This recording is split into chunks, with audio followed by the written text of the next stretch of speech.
Yun mga kabalikat, pinuntahan namin ang isang lugar na may nakapagsasabi na nangangamoy malansa. So tingnan natin.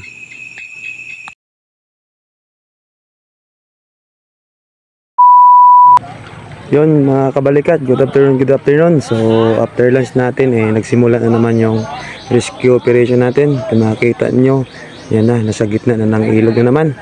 So patuloy pa rin at hindi pa rin nawawalan ng pag-asa na makita na ngayon yung biktima na si Joros sa ngayong pang-5 araw na paghahanap. So still monitoring pa rin tayo.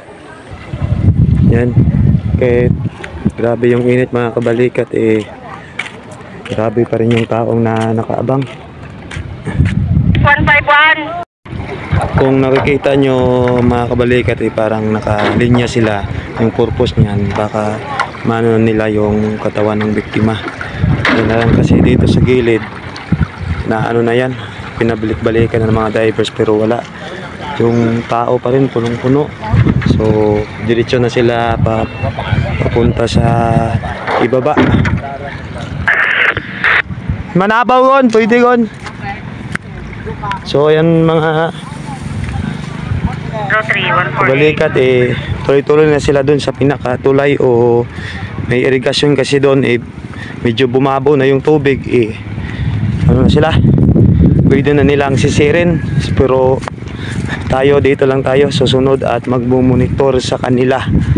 Ayan, nasa ano sila, 2, 4, 6, 8, 10, 12, 14, 16, 17 na mga divers yan.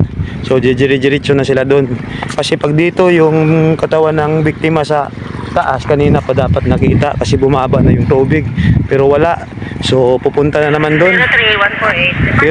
Pero marami pa ring mga team ng mga rescuer doon sa baba nag-aantay. Meron na sa ibang mga barangay tulad ng Liso, Malinaw, dito sa Mabilo. Pero wala pa ring report na may na-recover na katawan. So basta patuloy pa rin, monitor lang tayo, monitor. Grabe yung init ngayon mga kabalikat. So sinumpaan nating tungkulin to kaya walang sukuan.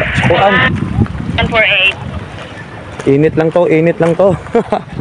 Bahala ng mangitim. Yan. Time check mga kabalikat, 30. Dito tayo sa gitna ng ilog. Bumaba na nga ng gusto yung tubig. Pero wala pa rin yung hinahanap.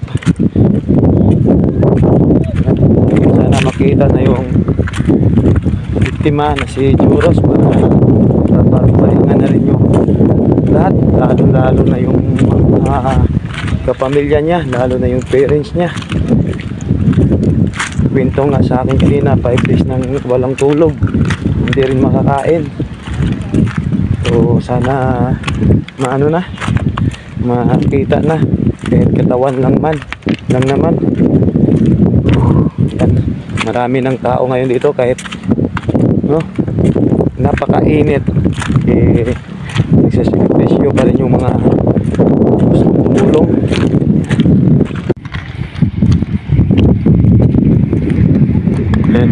Meron na rin dun sa dulo.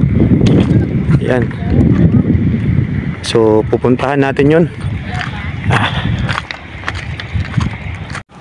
Meron tayong pupuntahan ngayon mga kabalikat kasi may nakapag-report na meron daw silang naaamoy.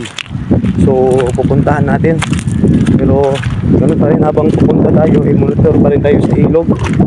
Sakaling makita din natin. So, pupunta tayo doon sa sinasabi nilang meron daw malansang amoy.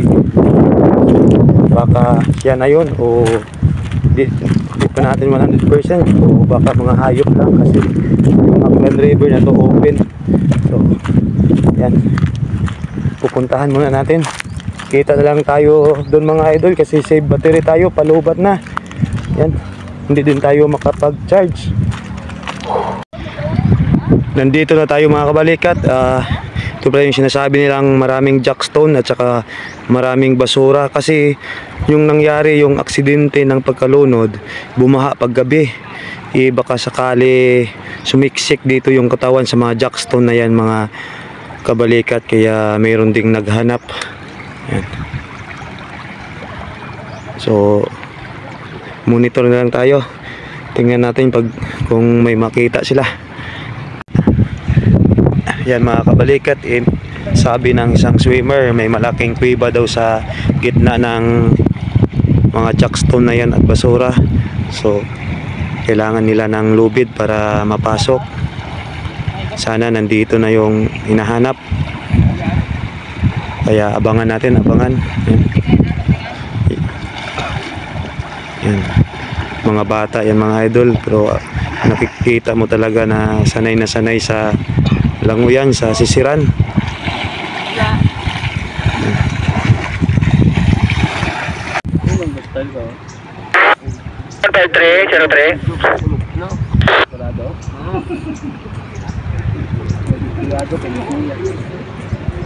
Yun mga kabalikat, parang negative pa rin. Sinisid na nila yung butas na sinasabing nangamoy, pero wala pa rin silang nakita. Yan. Kasama pala natin yung mga diver ng Tinigaw. Ay, wala pa rin, negative.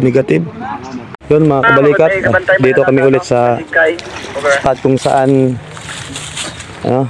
nalunod yung biktima.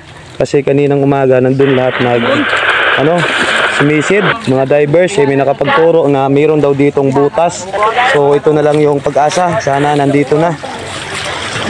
So may nakapagturo dito sa grupo ng Tinigaw na may butas pa daw dito. Kanina sa gitna lang kasi nandun. So sana nandito na siya. Ito na lang yung huli. Kasi hanggang dun, bye-bye o dagat na na lahat, puro negative. So sana nandito na. Kaya kasama natin yung mga Tinigaw na boys. Kaya doon yung daywa ka box, basi di kararo may buho.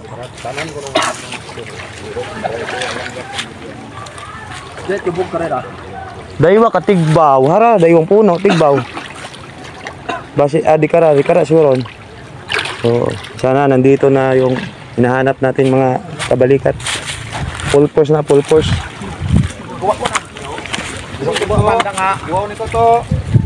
Guwa gon nga.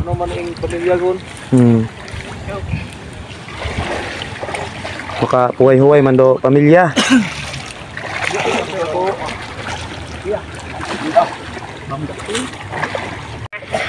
Yun mga kabalikat, so nag-pull out na yung mga mga divers, kasi hindi talaga nila kaya, kasi meron ditong butas na halos 6 meters na yung sinisid nila, hindi nila kaya tungkarin. So baka nandyan nga,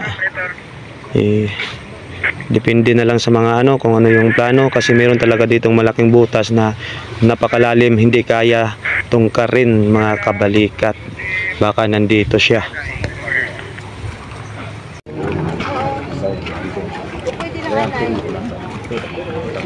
So yung mga kabalikat, break. Yung mga divers natin. Tabi na yung init. Time check 3 PM. Yan, break time. Grabe na, halos na galugad na yung Aklan River. Hanggang dun sa baybay, may naka-monitor pero negative pa rin. Ako.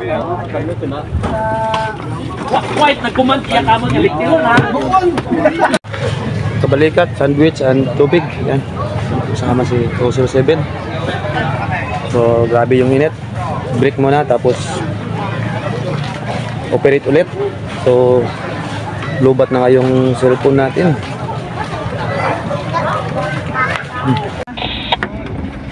Mga kabalikat, proceed kami sa Sigkay. Kasama yung Tinigaw na mga divers. Yan, yung mga diver. Yan.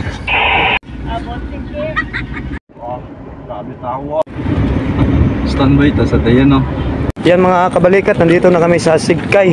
Kasama yung Tinigaw na mga divers natin. Yung lugar natin very crowded. Grabe yung mga tao. So yan, dito na kami sa dam. So monitor na lang kami, monitor. Grabe yung mga tao dito, mga kabalikat. Punong-puno dito sa Sigkay, Banga. Dito sa may dam kasi may nakapredict na nandito daw yung biktima. Yan, nandito na rin sila mayor. Yan, yung katapo ng pulis. Tapos yung mga divers natin. So monitor kayo, monitor. Yan mga kabalikat, ginamitan na ng underwater na drone. Ayan, parang submarine siyang na may kamera. Galing yan kay Mayor Juris Sokro. So sana makita na kung saan banda yung biktima. Yan yung crowd natin, puno-puno. Grabe, parang may pelikula. Yan.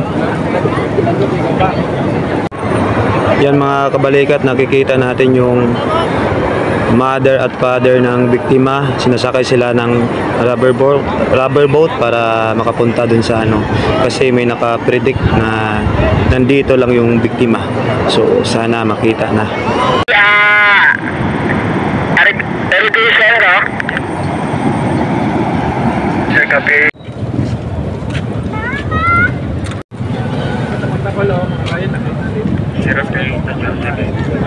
So yung mga kabalikat, ang resulta negative pa rin.